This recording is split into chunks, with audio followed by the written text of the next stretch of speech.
Halo Lik, gimana kabarnya hari ini? Sebentar lagi puasa ya. Dan biasanya kalau bulan puasa itu di rumah Lili kayak banyak banget kurma. Cuman yang saya punya ini kurma curah ya Lik, kurma murahan, gak apa-apa lah. Untuk video hari ini saya mau bikin minuman bernama Nabis At-Tamr. Kalau bahasa aslinya seperti itu ya, minuman dari kurma. Dan menurut info yang saya baca, minuman ini adalah minuman favorit dari Rasulullah. Banyak banget manfaat yang bisa diambil dari minuman ini Lik. Salah satunya ya adalah supaya kita itu nggak gampang dehidrasi. Dehidrasi itu kekurangan cairan di dalam tubuh. Terus manfaat lainnya juga ada kayak membantu membuang toksin-toksin, racun-racun dalam tubuh. Terus ada juga yang mengatakan bahwa minuman ini tuh banyak seratnya. Jadi kalau minum ini itu akan membuat kita awet kenyang, nggak cepat lapar. Cuman bikin minuman ini tuh harus sabar. Sama kayak Lili Kek, pas puasa itu harus banyak sabar. Karena bikin minumannya nggak bisa semenit 2 menit kayak bikin kopi apa bikin teh itu ya. Ini perlu waktu berjam-jam, minimal 8 jam, maksimal 12 jam. Nggak boleh lebih dari 12 jam. Sama kayak puasa. Puasa juga kan diawali ketika matahari mau terbit, diakhiri ketika matahari terbenam, gitu. Sama. Minuman ini juga begitu. Bagaimana cara bikinnya? Gampang, pun langsung OTW capsu saja. Kita bikin minuman favorit Rasulullah. Apa namanya? Nabis At-Tamr, cus. Jadi pertama-tama Lik, saya mau merebus air dulu. Ini airnya nggak akan banyak kok yang saya rebus. Paling sekitar 1 gelas saja. Ini kebanyakan lah, nggak apa-apa. Selanjutnya ini akan saya rebus. Ikan saya rebus sampai mendidih. Sambil menunggu airnya mendidih Lik, sekarang saya ngambil air di mangkok. Saya menggunakan air galon ya untuk yang di mangkok ini. Cukup. Selanjutnya Lik, saya akan ngambil kurmanya. Kurmanya berapa yang dibutuhkan sapi? Untuk resep kali ini Lik, kita hanya perlu sedikit ya. Kalau sunahnya itu mengkonsumsi kurma harus ganjil Lik. Jadi kali ini saya akan memasukkan sebanyak 3 biji saja. Dan setahu saya ya Lik ya, pas baca-baca itu Nabi Muhammad juga mengkonsumsi kurmanya nggak banyak-banyak kok. Cukup 3 ya, kalau nggak 3 ya 5, 7, 9. Tapi setahu saya yang saya baca itu cuma 3. Dikonsumsinya biasanya pas berbuka puasa. Terus pas mau menjelang sholat Idul Fitri katanya mengkonsumsi 3 juga. Kanjeng Nabi Muhammad, ini akan saya biarkan dulu direndam sebentar. Kenapa ini harus direndam? Ini adalah proses mencuci kurma. Kenapa harus dicuci kurmanya? Karena bagaimanapun juga kurma itu kan dijemur di bawah terik matahari ya Lik ya. Untuk proses pengeringannya ya tentu saja bakal ada debu nempel, bakal ada mungkin tadinya ada binatang yang entah dari mana nemplok ke sini. Jadi tetap harus dicuci. Selain itu kadang-kadang, bukan kadang-kadang, kebanyakan di perkebunan kurma itu kurmanya juga disemprot-semprot dengan insektisida, fungisida. Jadi tetap harus dicuci sebentar. Tapi gunakan air dingin, jangan menggunakan air panas. Karena kalau menggunakan air panas nanti dia langsung akan lembek. Begitu milik Terus bagaimana sampai kalau pas lebaran kita mau menyuguhkan kurma? Kurma bagusnya itu dicuci sebanyak sekebutuhan kita ya Lik ya. Jangan mencuci kurma sebanyak-banyaknya dicuci dulu. Jangan.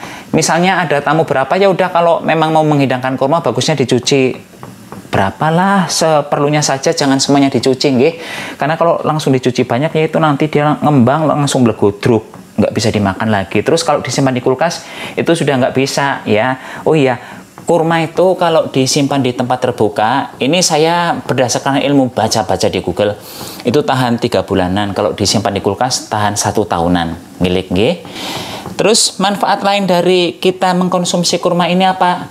Bisa membantu kita mencegah kembung, terus mengobati mah juga. Sesudah 3 menitan Lik, kotorannya pada keluar tuh ya. Sekarang akan saya ambil, misalnya ini mau dibilas sekali lagi boleh. Gunakan saringan, ini ditaruh di saringan terus disiram dengan air dingin sekali lagi. Ingat air dingin, jangan menggunakan air panas. Banyune kayaknya wis umup Lik. Dah umup itu. Ini kita isi sampai 1 gelas penuh ya. Nah, dah cukup. Terus Lik, ini akan dibiarkan selama 8 hingga 12 jam. Maksimal 12 jam ya. Setelah 12 jam, ini biji-bijian kurmanya harus segera diangkat. Sekarang sudah malam Lik. Ini saya sudah merendam namanya kurmanya selama 11,5 jam. Artinya 30 menit lagi maksimal ya, ini harus diangkat. Dan saya nggak mau sampai 12 jam, yang penting sudah lebih dari 8 jam. Ini langsung saya angkat kurmane. Kalau tadi mandan pirut-pirut ya Lik ya, sebelum direndam. Setelah direndam 11,5 jam, wujudnya sudah mengembang, udah lebih gede, dan airnya warnanya agak kekuning-kuningan. Dan langsung saja Lik, ini akan saya minum. Rasanya seperti apa ya? Penasaran manis apa enggak? Cuaca di luar hujan Lik, jadi ya mohon maaf kalau ada suara kricik. Ya itu kan alami. Langsung saya coba ya. Ada sedikit glitter manisnya tapi tipis banget.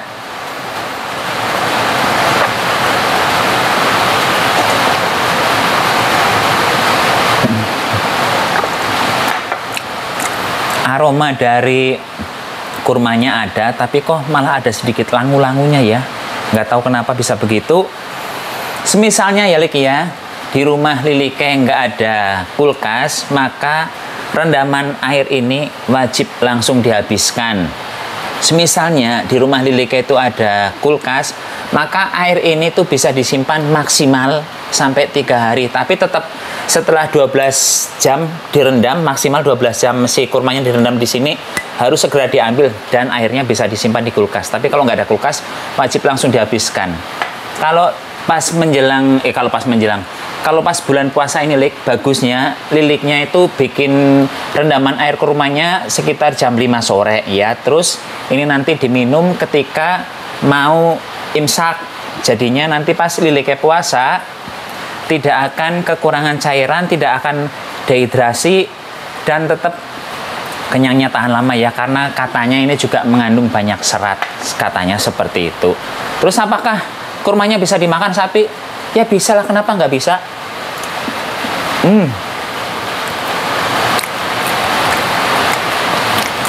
Lembut banget Dik. Tapi kok masih manis banget di sini ya.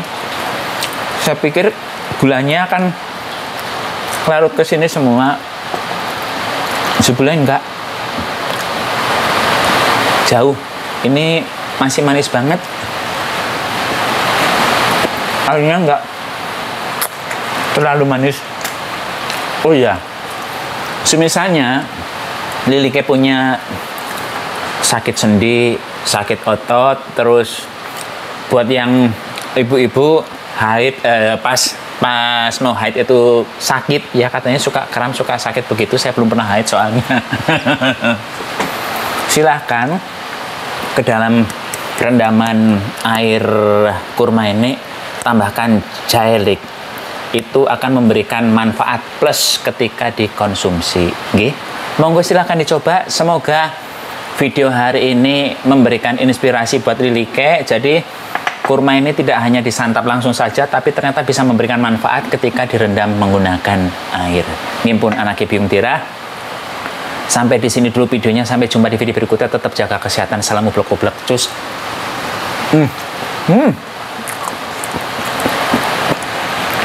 Banget, kayak bubur, lembut banget, nggak usah dikunyah, langsung habis. Cus.